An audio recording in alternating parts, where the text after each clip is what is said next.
Hi, I'm Zara Imtiaz, and welcome to Asian Agribiz Podcast, bringing interviews and updates for the animal protein community throughout Asia from a trusted and dedicated provider of news, information, and market intelligence. Today, Arif Fakhruddin is speaking to Valeska about the outlook of Indonesia's red meat industry in 2021. Valeska is Country Manager Indonesia of Meat and Livestock Australia.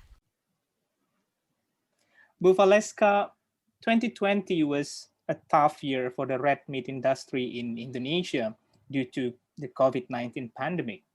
With a resurgence in infections in the country, the outlook of the red meat industry this year looks bleak.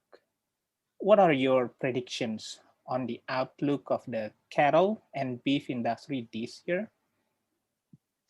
Yes, I think certainly last year is a challenge, and it's not just for Indonesia, but probably for a lot of the industries globally. And looking at this year, to me, it's still a continually evolving situation.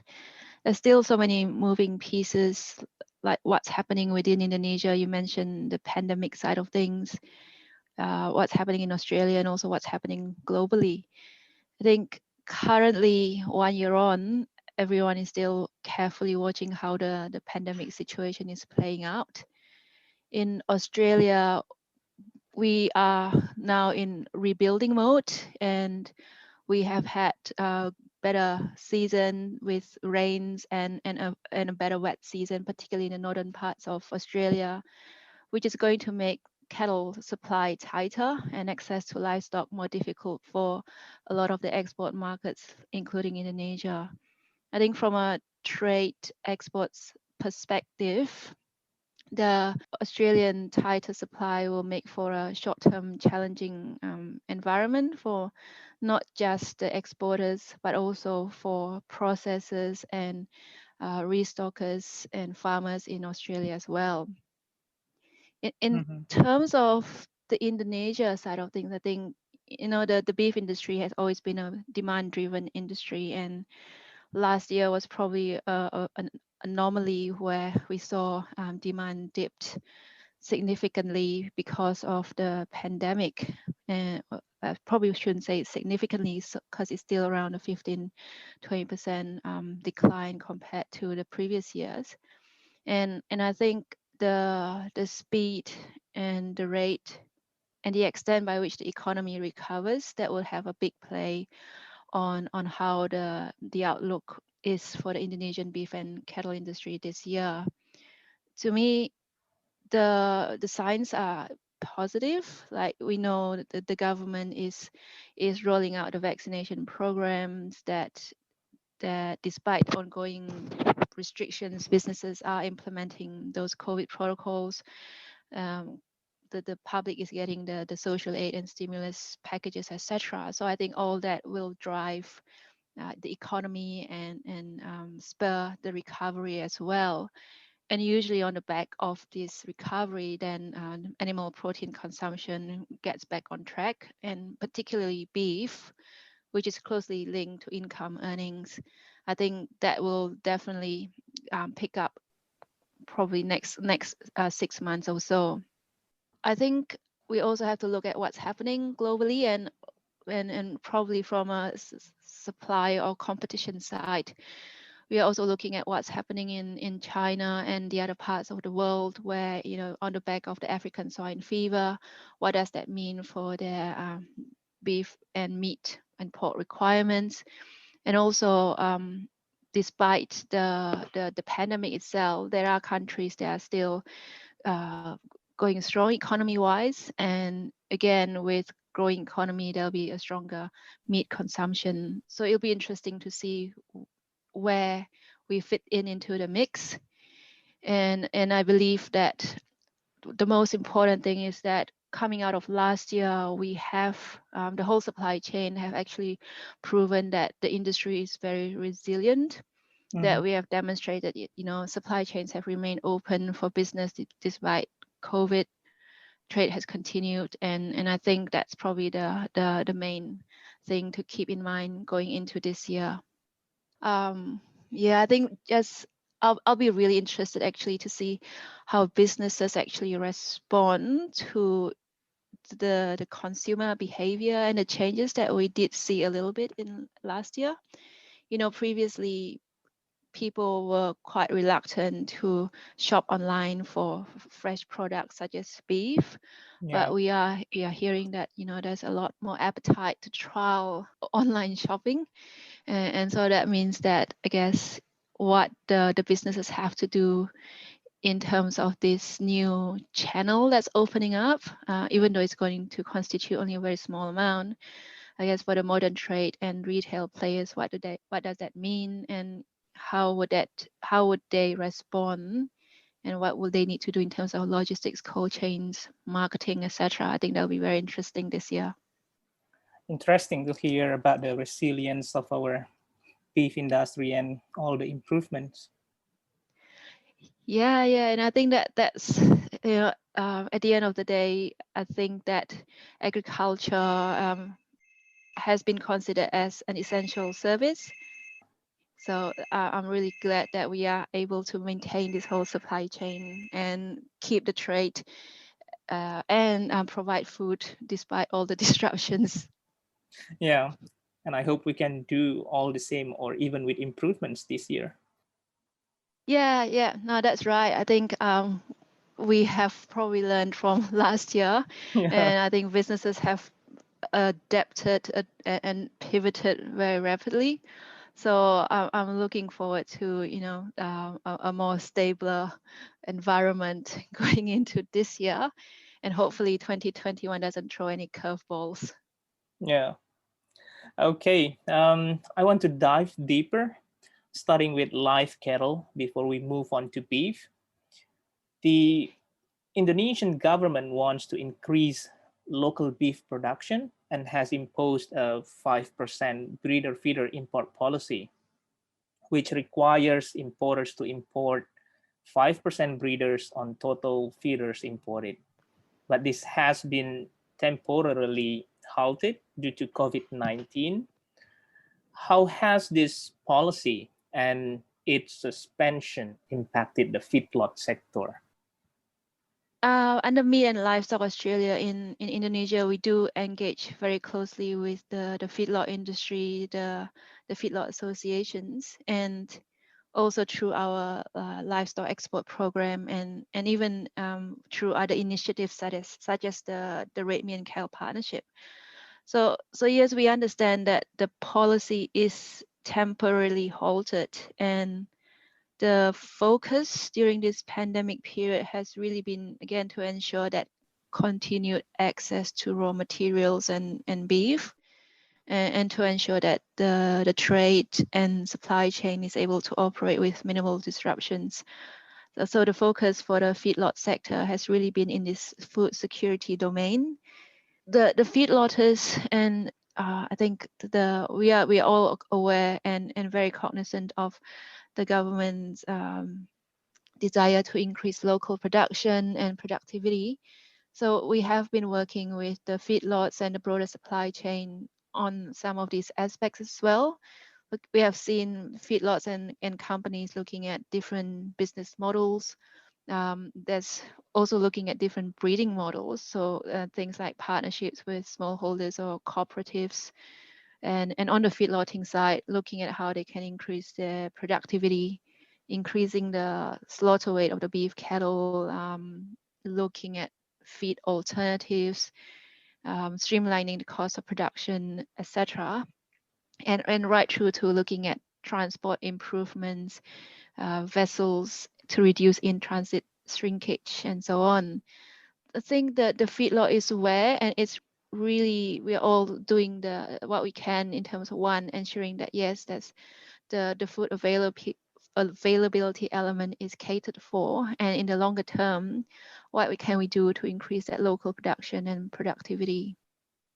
If the suspension gives positive impact, it is expected that demand for live cattle from Indonesia to increase. Australia, you mentioned, is now trying to repopulate its cattle herd. And I read also Vietnam's demand for live cattle is increasing. I'm curious, to know how all these factors impact the supply and price for live cattle. Yeah, so I think again that the price is a factor of supply and demand. And given the herd rebuilding out of Australia, we are hearing that yes, that it's becoming difficult to access livestock, and because of the competition, the exporters are really competing for the same pool of cattle as producers, as restockers, as processors, etc. So that Mhm. will have an impact, I believe, in the short term, in terms of how many cattle is available for the export markets, not just for Indonesia, but also for the other countries like Vietnam, and even for the box beef side of things. That's probably going to make a tougher operating environment in the short term. But again, I think that herd rebuilding is part and parcel of the production cycle, and it is really having that focus on the longer term. We have to rebuild the herd to make sure we are future proofing the industry for the next 3 to 5 years. It is sort of part of that beef production cycle, and it's something that the farmers and processors and exporters are aware of, the peaks and troughs of the system. Let's talk about beef. Competition has intensified following the entry of Indian buffalo meat and Brazilian beef. How has this disrupted the Australian beef market, and how do you plan to regain market share? Yes, and I agree that competition has definitely intensified, not only just for Indonesia, but also for many parts of the Southeast Asia or even the broader Asia region. And I think Australia exports beef to more than 100 countries in the world, and we believe that we have the ability to meet in-market requirements, consumer requirements, and that our products has the merits and attributes to really stand out in the different markets. I guess with Indonesia, it's definitely spurred us not to rest on our laurels, and I believe that we have established strong relationships and partnerships across the whole supply chain, and invested strongly with all these players and all along the touch points. So whether it's from marketing, brand building, training, and even having those webinars and trade events where we keep our partners up to date across what's happening in Australia, so that at the end of the day, businesses can really make more informed decisions about Australian products. And No. from a consumer perspective, I think we are also wanting to make sure that consumers choose and, well, preferentially choose Australian beef, and we are doing quite a bit on the consumer side of things as well. So, for example, with retail and food service partners in Indonesia, we are actually running this Beef Up True Aussie campaign at the moment, Beef Up campaign using the True Aussie brand, where we are really focusing on the nutritional and wellness aspects of Australian beef, and we're also highlighting that Australian beef is all halal, and Mm. we are one of the safest supply chain in the world. We've got good animal health and production systems and standards, and I think this really differentiates why consumers should be choosing Australian beef in that sense. Yeah, it's going to be an interesting development, and I don't think the competition is going to go away. But at the end of the day, I think that we are making sure that we, with all the players and with all the customers and partners, we are really doing our best to try and identify why they should be choosing Australian beef over the other products. Yeah, you mentioned about marketing and brand building.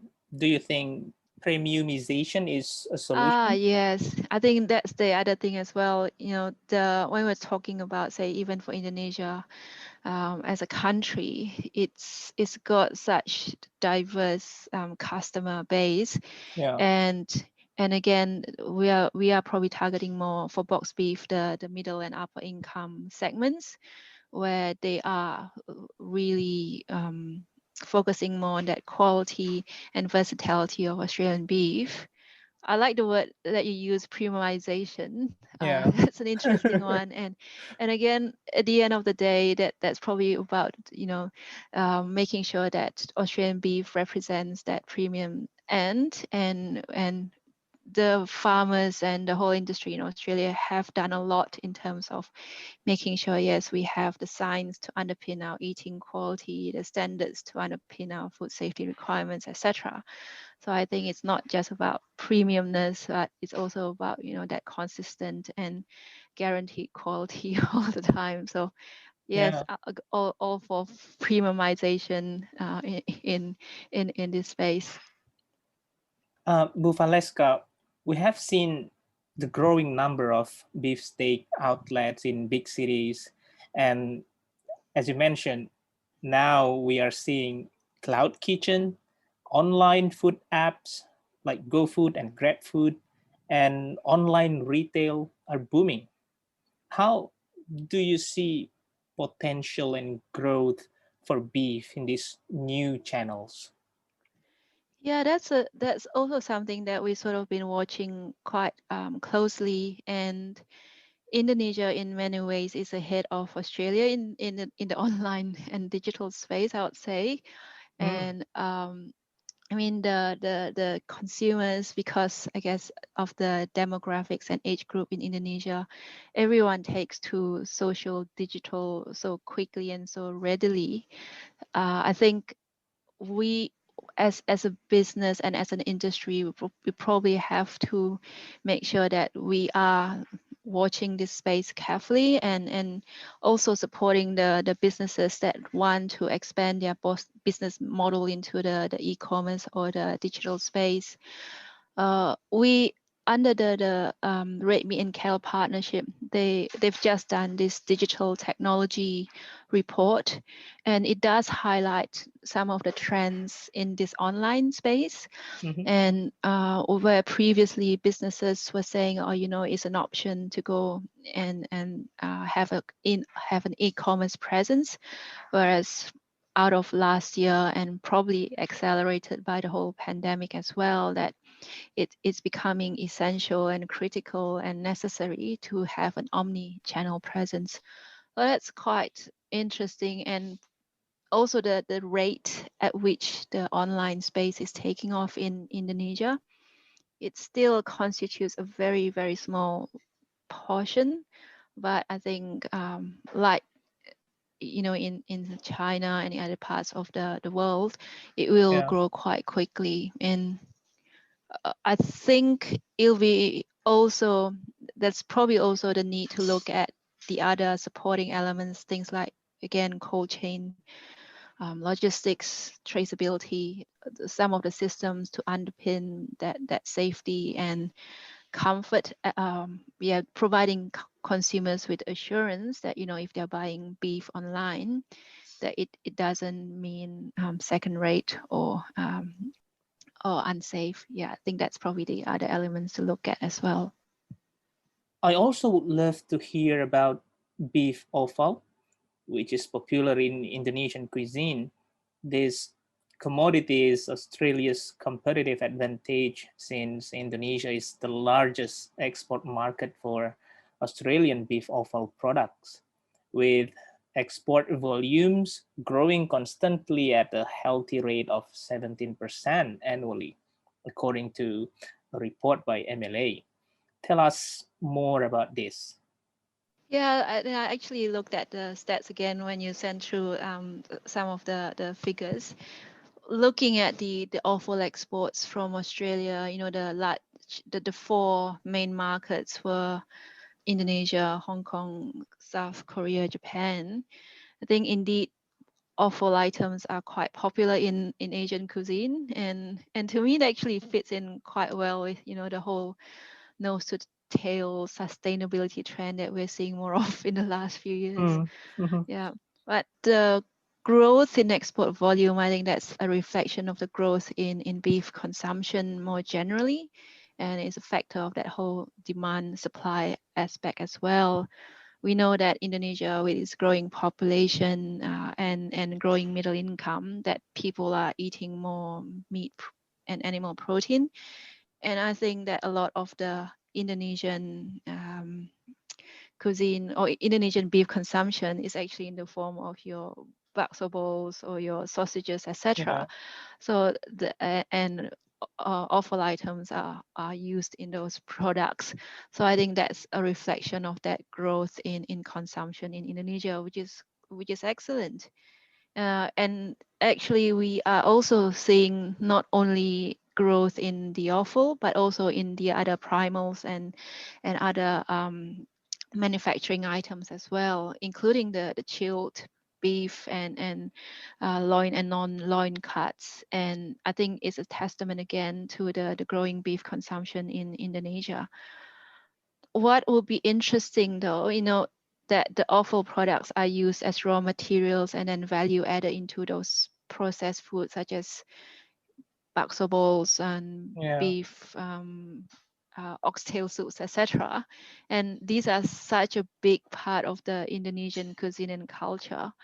I'd like to see if there's more opportunities that the players can tap into to actually showcase these products more regionally or even export these ethnic items to other countries. I think that's an untapped market. And I think, exporting, say, bakso bowls to the neighboring countries or the Middle East, etc., that will be something that is worth exploring, I think. You mentioned Indonesia, Hong Kong, South Korea, and Japan, right? For the key markets for Australia's beef offal export. What about Yes. countries in Southeast Asia? Other countries in Southeast Asia, are they also importing?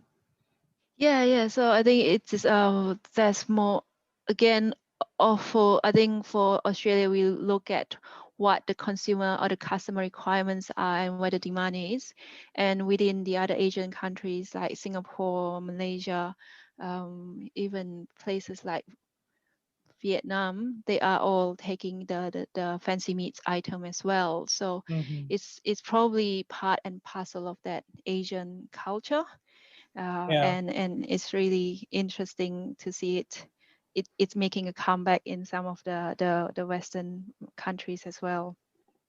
Finally, let's address the Indonesia Australia Comprehensive Economic Partnership Agreement. And under this agreement, import tariffs for both box beef and live cattle are now 0%. How will this help Australian exports, and what value does it offer to the end consumer? Yes, I think the tariff reduction, it is 0% for live cattle now. There's still a 2.5% tariff for most beef items and 0% for some of the other items. And but overall it's definitely been a welcome for all the for both countries. I think that it's provided for a more market oriented regime, and definitely the immediate results has been those tariff reductions. We also see that it also means that ISEPA would allow for a more consistent supply and access to raw materials. There's Mhm. improved licensing requirements, more automatic issuance of permits, all these things. A lot of these things are happening at the trade level, but the flow on benefits that will be felt by the end consumers as well. At the end of the day, it's about providing end consumers with healthy and nutritious source of red meat. And I think that the agreement has definitely will be definitely helping with that. And more broadly though with ISEPA, I think it's more than just tariff reductions, Mm. and as the title itself is about the comprehensive economic partnerships. So this year will be the first year that the ISEPA is implemented in full for Yeah. full calendar year. So I'll be interested to see how we are actually looking beyond the trade improvements into stronger economic cooperation and collaboration. Things like exchange of expertise, knowledge transfer, etc. That's been happening for a long time, but I think the ISFL will provide for a much stronger platform to deepen and broaden some of these initiatives. And particularly in the red meat and cattle sector, we have the flagship program, the Indonesia-Australia Partnership on Food Security in the red meat and cattle sector. I think Mm. this $60 million partnership that's been going on for a while, it will be definitely be part and parcel of the ISEPA, and we are hoping to see more of collaboration around development of best practices, Yeah. standards, and improvements in international requirements, etc., so that both Indonesia and Australia can also be part of that regional and global value chain, so to speak. So at the end of the day, I think all this will have the flow-on effect to end consumers, and and and I think that we probably, because of the pandemic and a number of other things, haven't really started a lot on the ISFA side of things. But I'm glad to hear that both governments are hard at work in trying to ensure that there's business meetings, there's virtual forums, and there's also an agri-food innovation partnership under the Economic Cooperation Program within the ISFA as well. Mhm. So lots of things happening, and Wow. at the end of the day, it's really about stronger, deeper economic cooperation, including investment opportunities between Indonesia and Australia. So this agreement is win-win, right, for both Indonesia and Australia. Definitely, and I'm also glad to hear that the ISF, beyond ISF, we have things like the Regional Comprehensive Economic Partnership Agreement that was agreed last year. So all these bilateral and multilateral agreements means that the world is getting, well, how should I put it? That we're becoming a more borderless society, Yes, and I think without that's, borders. yeah. Well, I think that at the end of the day, that's going to be beneficial for the public and the consumers as well. Yeah. Amazing. Thanks a lot, Bu Valeska. No, thanks for the opportunity as well, and I really look forward to hearing more about agribiz events coming up in the next few months, and please do keep us in the loop for that as well. Thank you for listening to another Asian Agribiz podcast. Don't forget to subscribe to this show on Spotify, Apple Music, or wherever you get your podcasts. See you soon.